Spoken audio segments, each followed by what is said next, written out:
Saya tidak tahan, saudara. Kita 3 tahun disuruh Tuhan berdiam diri. Dan dalam 3 tahun itu kita mengalami proses demi proses. Ada yang sudah dikerjakan, ada yang belum. Tetapi saudara yang kekasih, pada akhirnya Tuhan menjawab kerinduan kami berdua dan kerinduan kita semua. Hari ini boleh jadi. Nah, saudara yang kekasih, saya mau menekankan bahwa kita diciptakan. Sekali lagi, ingat baik-baik ini, kita diciptakan untuk menyembah Tuhan Yesus. Untuk kehidupan kita menjadi penyembah, itu adalah urusannya Tuhan. Tapi bagi saudara dan saya, tadi kita sudah mendengar contoh dari Angel, ya, kesaksiannya. Sikap orang yang menyembah itu memiliki kerinduan. Kerinduan akan pertobatan orang lain. Kerinduan menjangkau tujuan Tuhan dalam hidupnya. Kembali lagi, gaya hidup kita. Kita bersyukur ada di gereja yang menekankan pujian, penyembahan, dan doa. Ya, jadi sadar sepenuhnya bahwa apapun keberadaan kita, nanti saya jelaskan contoh-contoh di dalam Alkitab bagaimana orang-orang yang terjepit tapi menyembah Tuhan, Tuhan membela. Amin. Jadi sekali lagi, oleh pertolongan Roh Kudus, saya dari sejak dikasih tugas papi ini, saya terus berdoa, Tuhan, kemurahan-Mu turun pada kami semua. Karena kalau kita mengerti ini, hidup kita tidak akan susah, tidak akan bersungut-sungut, walaupun ada rintangan, walaupun ada persoalan. Karena kita tahu persis tujuan hidupku diciptakan untuk menjadi penyembah-penyembah yang luar biasa buat Tuhan. Amin. Saudara, saya berdoa supaya saudara paham, sehingga gaya hidupmu dalam bekerja dimanapun kita berada, kita akan menjadi penyembah Tuhan. Ya, enggak begini saudara, lagi kerja, haleluya, orang baca, enggak. Tapi gaya hidup kita itu membawa damai sejahtera. Ke pasar membawa damai sejahtera. Di jalanan bertemu teman. Dari dalam kehidupan kita itu, kalau kita menjadi penyembah-penyembah, itu akan mengalir sukacita, akan mengalir damai sejahtera. Amin. Enggak terus begini, begitu dah kita muncul, orang itu akan berkata, tukang utang datang, ayo kabur. Enggak, saudara. Sebab apa? Kita penyembah-penyembah Tuhan akan dicari orang. Amin. Kita pasti dicari orang dimanapun kita berada, saat kita menjadi penyembah-penyembah. Amin. Nah, saudara dikasih, hari ini kita akan bahas, bagi yang sudah lulus kom, pasti tidak asing ini. Tapi saya mau membangunkan kembali. Saya mau mengingatkan kembali. Tujuan kita diciptakan bukan untuk dolar, bukan untuk ini dan itu. Ya, tapi tujuan kita diciptakan cuma satu, menyembah.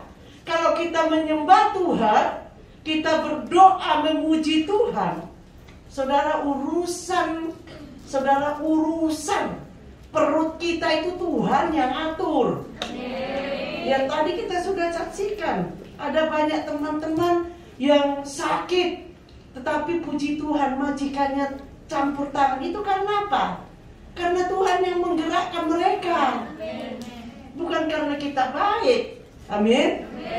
Nah, untuk itu yang pertama, saya cuma saya percaya semua kita di sini benar-benar suka berdoa.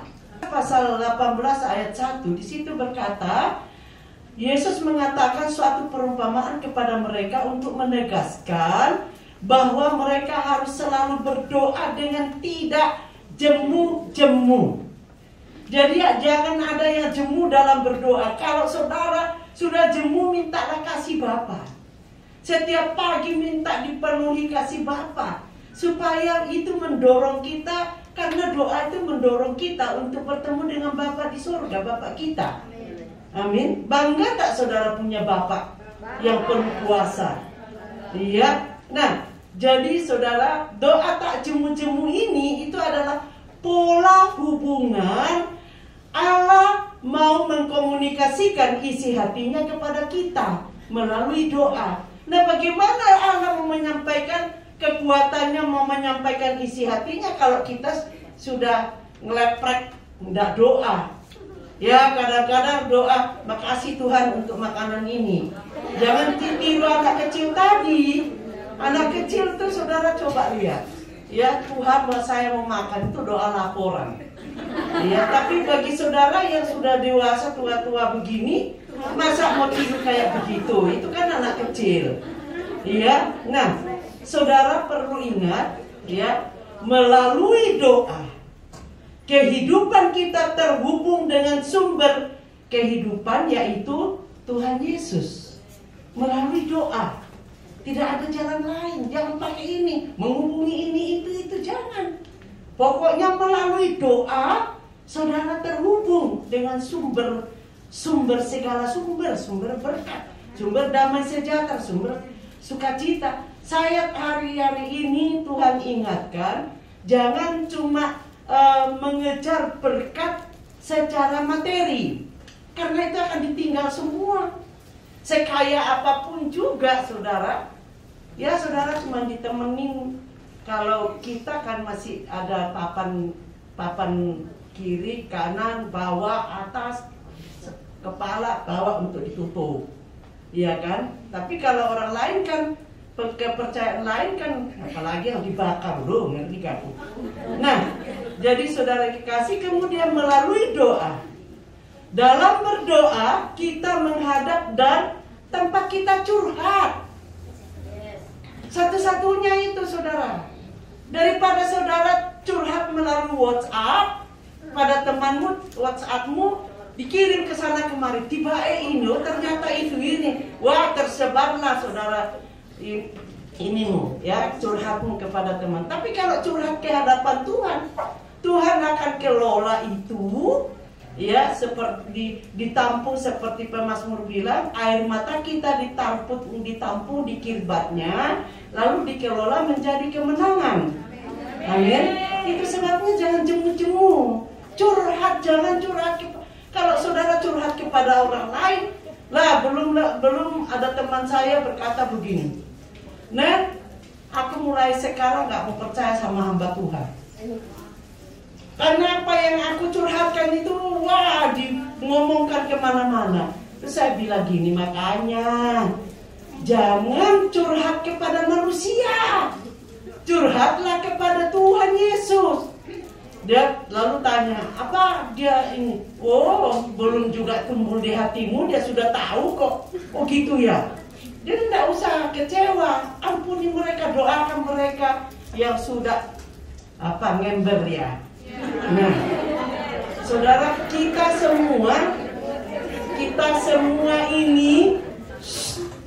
semua ini orang yang dipercayai Tuhan. Tapi jangan jadi mulut comber, ya. Jadi saudara, misalkan orang itu masuk ke kumuh, lalu dia curhat, Kak, aku mau curhat. Begitu datang ke gereja langsung, nah saudara, itu menyakitkan loh, ya. Itu dilarang di gereja ini. Nah, lalu kemudian melalui doa merupakan sarana bagi Tuhan untuk menyampaikan pesan-pesannya kepada kita. Waktu mau akhir tahun, saya berdoa kepada Tuhan, Tuhan, apa yang Tuhan mau untuk tahun depan saya kerjakan? Saya tuh gak dijawab. Melayanilah sesuai dengan keinginanku, bukan keinginanmu. Oh ya, baik Tuhan, makasih Tuhan. Ya udah, setiap pagi saya bilang, Bapak, di sepanjang hari ini keinginanmu apa untuk aku, supaya aku melakukannya. Begitu saudara saya amin, langsung masuk, ya, masuk beritahu WA, tolong mami ada ini dan itu ini. Ya udah, saya bawa ke Tuhan aja, saya curhatkan ke Tuhan. Ya saya tidak terus ngomong kepada siapa-siapa, ya. Nah lalu kemudian melalui doa kita perlu menyediakan waktu, saudara. Untuk berdoa itu kita perlu menyediakan ruang hati kita dan waktu. Dan iman percaya kita, beberapa minggu yang lalu, ya, di khotbah saya, Bapak Gembala Pembina kita terus menekankan percaya. Tidak perlu yang lain-lain. Percaya, cukup percaya firman-Nya, cukup percaya kepada Tuhan. Amin. Nah, saudara dikasih, dan kerinduan akan Tuhan dan ketekunan serta keterbukaan ya kepada Tuhan itu melalui doa. Ya, kita nggak terbuka pun di hati kita kepada Tuhan, dia sudah tahu kok. Kita bohong juga sudah tahu. Kita jujur dia juga sudah tahu. Tapi kita dikasih mulut, melalui mulut kita ada pengakuan dosa, ya. Nah, itu tentang tidak boleh jemu-jemu dalam berdoa. Nah, kemudian pujian, ya. Pujian adalah ekspresi kekaguman kita, mengungkapkan rasa syukur kepada Allah untuk apa yang telah Ia lakukan kepada kita. Jangan cuma Tuhan terima kasih lesinya banyak, terima kasih, jangan cuma itu saudara. Ya, pujilah Dia akan kekagumannya. Dan saudara mau berkata, Tuhan, aku tidak mau cuma lesinya, tapi aku mau dia diselamatkan. Bagi yang belum diselamatkan, bagi yang sudah diselamatkan, saudara minta supaya dia berkobar-kobar. Amin. Supaya dia juga mengikuti kita, mengucap syukur kepada Allah, beribadah kepada Allah, dan bersungguh-sungguh kepada Allah.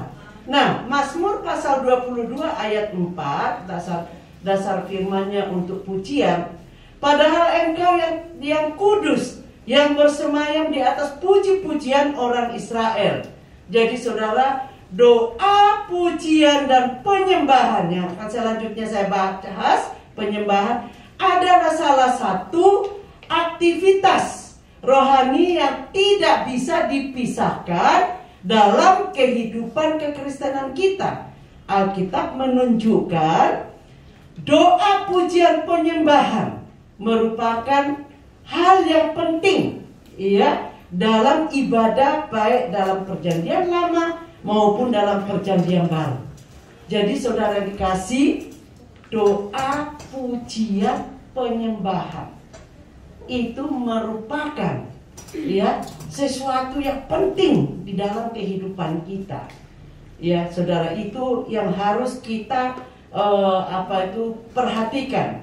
Nah, dalam Alkitab kita juga berkata Allah berjanji untuk memulihkan kembali pondok Daud di akhir zaman, termasuk pemulihan kembali pola ibadah yang diwarnai doa, pujian, penyembahan.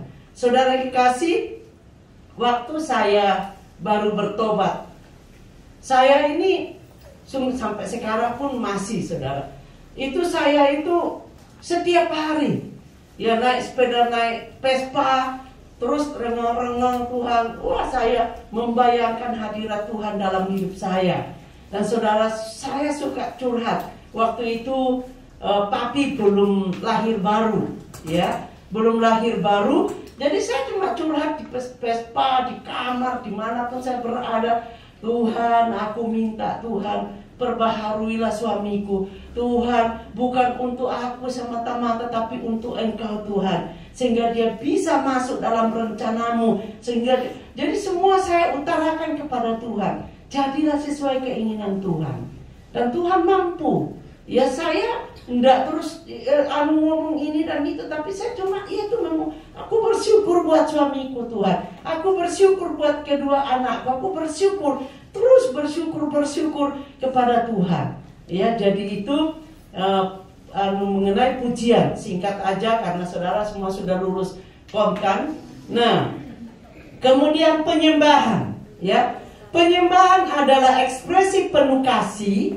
Waktu kita menyembah, itu ekspresi kasih kita kepada Allah. Kita agungkan Dia dan menghormati akan seluruh keberadaan Allah. Jadi bukan lagi kita tidak minta apa-apa, kita cuma ini ya, ada pujian, ku agungkan, kau ku agungkan.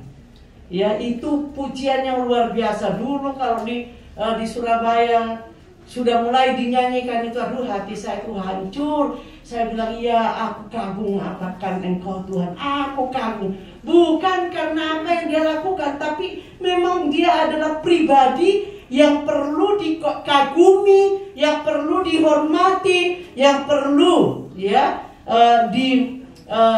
dinaikkan luar biasa. Itu penyembahan. Nah, dalam penyembahan ada memiliki 3 dampak. Dalam penyembahan memiliki 3 dampak. 1, terhadap Tuhan. Tuhan menikmati dan menyenangkan Tuhan penyembahan kita.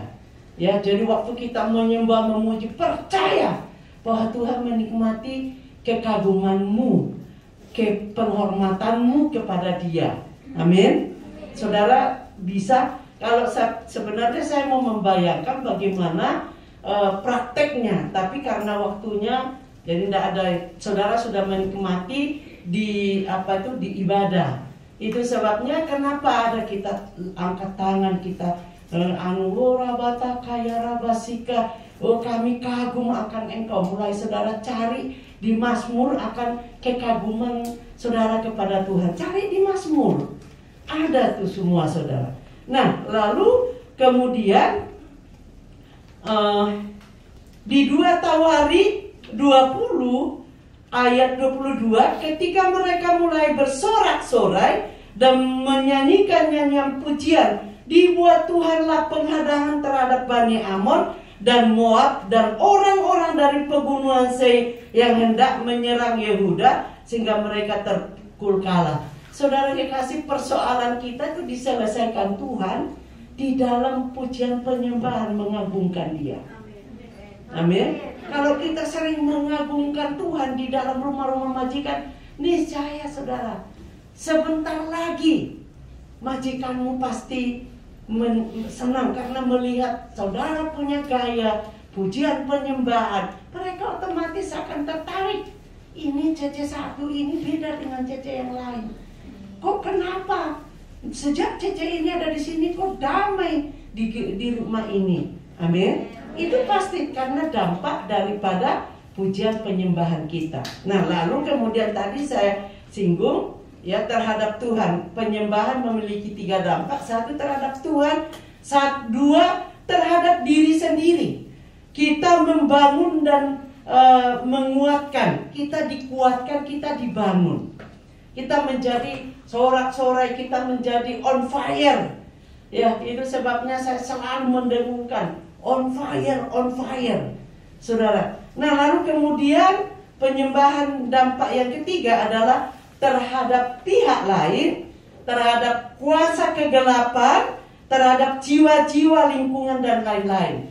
Jadi roh jahat itu tidak tahan kalau kita menyembah. Saudara, jangan heran kalau sementara ibadah hadirat Tuhan hadir, karena ada orang yang menyembah, memuji Tuhan. Wah, orang itu enggak buat, jangan lakukan itu, tertutup telinganya. Karena apa saudara? Setan itu takut dengan penyembahan kita dengan benar. Amin.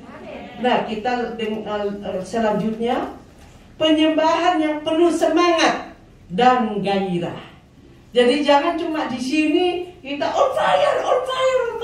Setelah lepas dari sini ngelemprak lagi. Ya itu percuma saudara.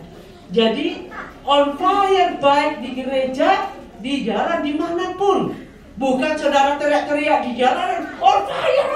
Nanti kan saudara jadi ditangkap polisi ini, ada orang kayak begini nih. Ya, tapi saudara, gaya hidup kita itu on fire. tetap semangat. Amin. Nah, ada contoh di dalam Alkitab kita, di dalam Paulus dan Silas di dalam Filipi pasal yang ke-16, saudara catat saja, dimulai dari ayat 19 sampai 40. Saya akan memberikan ayat yang ke-25, saudara. Kisah Para Rasul pasal yang ke-16 ayat 25. Penyembahan dimulai dengan keputusan yang ilahi, ya. Penyembahan dimulai dengan keputusan ilahi. Kisah 16 ayat 25 berkata, tetapi kira-kira tengah malam, Paulus dan Silas, perhatikan baik-baik, berdoa dan menyanyikan puji-pujian kepada Allah, dan orang-orang hukuman lain mendengarkan mereka. Apa yang terjadi, saudara? Itu sebabnya dalam situasi yang sepenuhnya sulit, Paulus dan Silas memutuskan. Jadi saudara, memutuskan untuk memuji dan menyembah Tuhan. Nah, di ayat yang ke-26, ya, penyembahan itu membawa kelepasan. Ayat 26 berkata, akan tetapi terjadilah gempa bumi yang hebat, sehingga sendi-sendi penjara itu goyah, dan seketika itu juga terbukalah pintu dan terlepaslah belenggu-belenggu mereka. Saudara kekasih, ini berbicara tentang roh kita. Ya, waktu kita menyembah, memuji, menyembah Tuhan, mengagungkan Tuhan, saudara, jiwa kita yang tertekan terlepas. Jiwa kita akan dibuat bersorak-sorai. Jiwa kita akan membuat kita menang. Ya, sehingga keluar pujian, ku menang di dalam Yesus Tuhan. Nah, itu saudara. Ya, jadi itu penting sekali di dalam kita menyembah Tuhan dengan sorak-sorai di hati kita, dengan on fire, penuh semangat, yang harus bersemangat, ya. Nah, lalu kemudian ketika pujian dan penyembahan dinaikkan, maka kuasa Allah pasti turun. Percaya, saudara? Jadi waktu saudara sedang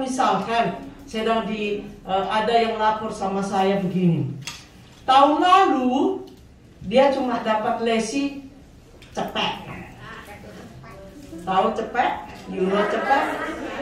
Nah, pada waktu dia bersyukur, waktu tahun lalu dia lapor, Mam, aku cuma dapat cepet. Biasanya itu bisa sampai 2000, ini kok cuma 100. Saya bilang, mengucap syukur.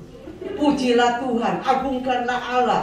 Karena uang itu bagi kita kan tidak terlalu ini, tapi bagi Tuhan kan yang luar biasa.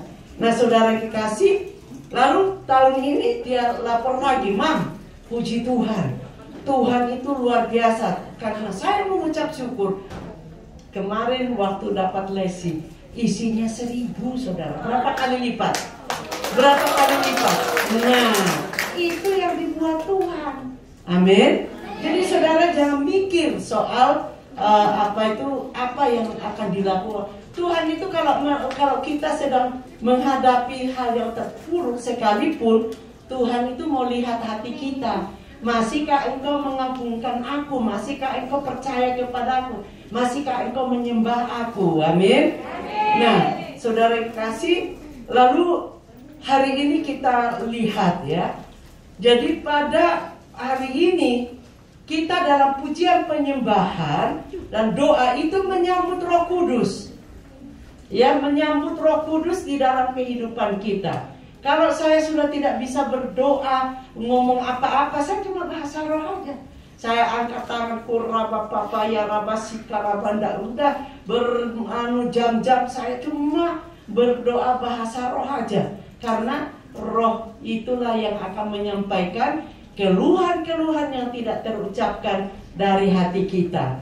Amin. Jadi saudara, ya, jangan lepas dari pujian penyembahan. Nah, dalam menyambut Roh Kudus, yang pertama saudara harus menghargai pengurapan dengan hati yang lapang. Ya, di dalam Alkitab kita ada contoh, saudara, ada 2 contoh. Contoh yang pertama, Simpson. Tadinya memang dia diurapi dari kandungan, tapi dia tidak menghargai, dia tidak peduli dengan pengurapan itu. Akhirnya matinya, saudara kan tahu toh, akhirnya matinya dicungkil matanya dan macam-macam, hati-hati. Tapi kita melihat seorang yang punya kehausan. Jadi pengurapan itu sebentar Bapak Gembala akan mengurapi kita. Minta kepada Tuhan, biarlah hati kita haus dan lapar akan penyembahan. Amin. Ngerti? Ya, ini saya mau tekankan walaupun cuma tinggal 5 menit lagi. Ya, mulai saat ini minta Roh Kudus, tolong aku Roh Kudus supaya aku menyambut pengurapan ini dengan hati yang haus, hati yang lapar. Saudara, Elisa itu memiliki contoh yang memiliki haus dan lapar sampai dia kejar si Elia. Buat perjalanannya panjang itu, saudara. Dari mereka dari kampung mana berjalan terus dipengaruhi orang-orang di perjalanan. Tapi saudara yang dikasih, Elisa itu terus, bahkan saudara dia Elia berkata, sudah tinggalkan aku mau jalan sendiri. Lalu apa yang terjadi, saudara? Elisa berkata, tidak, kalau aku belum mendapat sesungguhnya daripadamu, aku tidak akan tinggalkan engkau. Nah, saudara yang dikasih, Elisa, orang yang menghargai pengurapan, sesungguhnya ia sangat lapar. Dia tidak memikirkan jangkanya, jauhnya, saudara. Ya, di situ dikatakan dari Gilgal ke Betel, dari Betel ke Yeriko, dari Yeriko dan selanjutnya, saudara. Itu sampai di Yeriko, saudara, dia terus sampai pada akhirnya si Elia berkata kepada dia, menjelang saatnya Tuhan hendak menaikkan Elia ke surga. Dalam angin badai, Elia dan Elisa sedang berjalan di Gilgal. Nah, berkatalah Elia kepada Elisa, baiklah, tinggal di sini sebab Tuhan menyuruh aku ke Betel.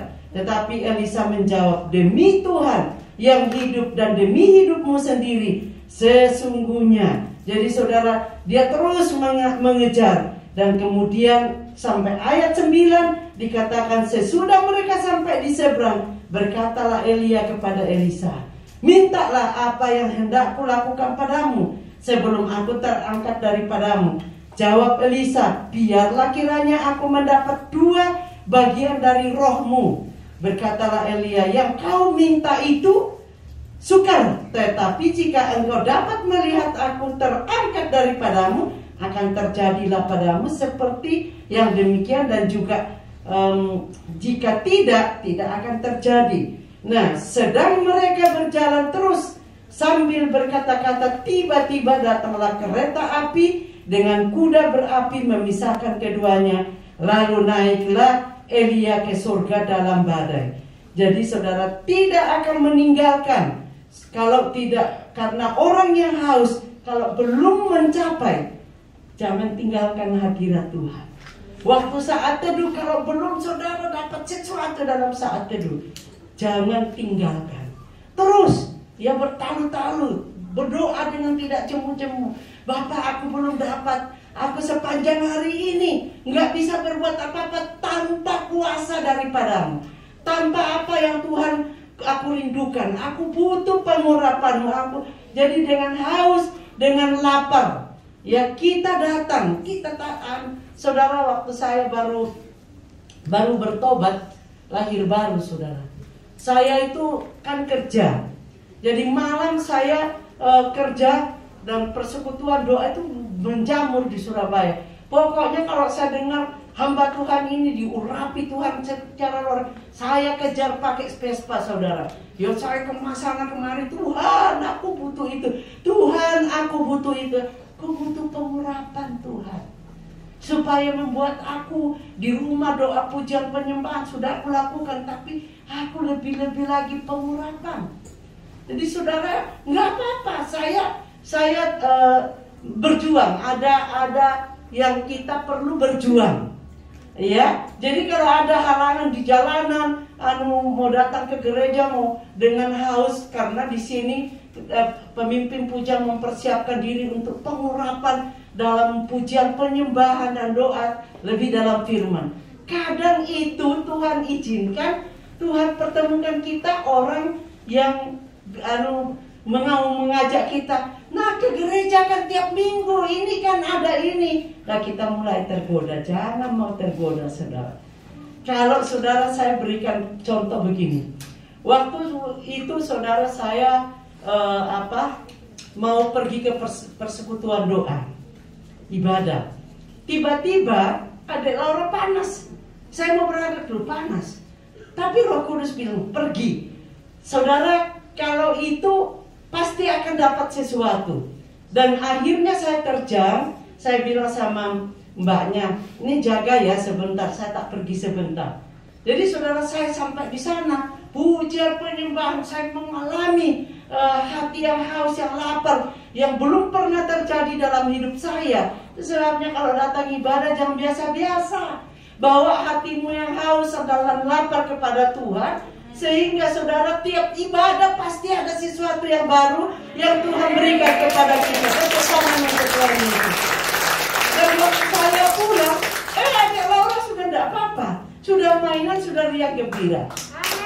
Amin. Nah, saudara, ini benar-benar saudara perlu perhatikan. Dan kemudian saudara perlu juga di dalam Alkitab kita menyiapkan kamar loteng bagi Roh Kudus melalui pengudusan. Jadi saudara, kita menyambut pengurapan dengan pujian penyembahan di dalam kehidupan kita. Nah, hal yang terakhir menyambut hadirat Tuhan melalui penyembahan. 2 Tawari 5 ayat 13. Lalu para peniup nafiri dan para penyanyi itu serentak memperdengarkan paduan suaranya untuk menyanyikan puji-pujian dan syukur kepada Tuhan. Mereka menyaringkan suara dengan nafiri, teracap dan alat-alat musik sambil memuji Tuhan. Saudara, saya mengucap syukur.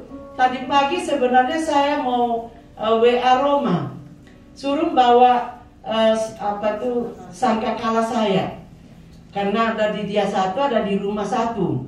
Nah, saya kalau di rumah sering bunyikan, kalau ada sesuatu saya terus bunyikan di dalam rumah, ya saya bunyikan. Ternyata sampai di sini Roma dengan Putri sudah ada, ternyata luar biasa, ya. Tepuk tangan untuk Tuhan Yesus. Nah, saudara yang dikasih, di firman Tuhan itu berkata, sebab Ia baik bahwasanya untuk selama-lamanya kasih setianya. Pada ketika di rumah itu, yakni rumah Tuhan, dipenuhi awan, ayat 14, sehingga imam-imam itu tidak tahan berdiri. Coba saudara ya, kalau ada hadirat Tuhan melalui penyembahan, pujian penyembahan kita, saudara yang dikasih, kita tidak tahan lagi berdiri. Nah, lalu kemudian untuk menyelenggarakan kebaktian oleh karena awan itu, sebab kemuliaan Tuhan memenuhi rumah Allah. Saudara rindu? Saudara di rumah ada hadirat Allah? Amin. Nah, saudara dikasih, penyembahan membangun suatu landasan bagi mendaratnya. Jadi penyembahan itu ya membangun suatu landasan bagi mendaratnya hadirat Tuhan di tengah-tengah kita. Itu tidak salah, saudara dikasih. Bapak Gembala Pembina kita berkata, mereka itu kalian semua juga yang menjadi penyembah-penyembah, menjadi imam Lewi di sini, ingat ya, kita juga tahu siapa yang sesungguhnya selalu ada dalam hadirat, atau hanya sekedar tahu teori, bisa berkata-kata karena latihan dari YouTube atau dari Google ya. Jadi itu sebabnya Tuhan itu cari hati kalian. Hati kita semua dicari oleh Tuhan. Nah, supaya kita itu seperti yang dikatakan kembali tadi, Mazmur 22 ayat 4 tadi, padahal engkau yang kudus, yang bersemayam di atas puji-pujian orang Israel. Jadi penyembahan saudara dan saya di setiap ibadah, di setiap hari, itu tempat di mana Tuhan merasa senang. Nah, yang terakhir saudara, tubuh kita ini tadinya cuma dikunjungi oleh Roh Kudus. Tetapi setelah kita sungguh-sungguh memuji menyembah, Dia menjadikan tubuh kita menjadi kediamannya. Bangga enggak saudara? Dulunya kita menjadi tubuh, jadi rumah dosa, rumah sakit penyakit, rumah apa saja. Tetapi saudara, setelah benar-benar pujian penyembahan kita dari hati kita yang dalam, maka Dia akan betah di hati kita. Dia akan menjadikan tubuh kita menjadi rumahnya. Ya, daripada saudara jadi rumah dosa, mending menjadi rumah doa. Tuhan berkati. Saya serahkan kepada Bapak Gembala.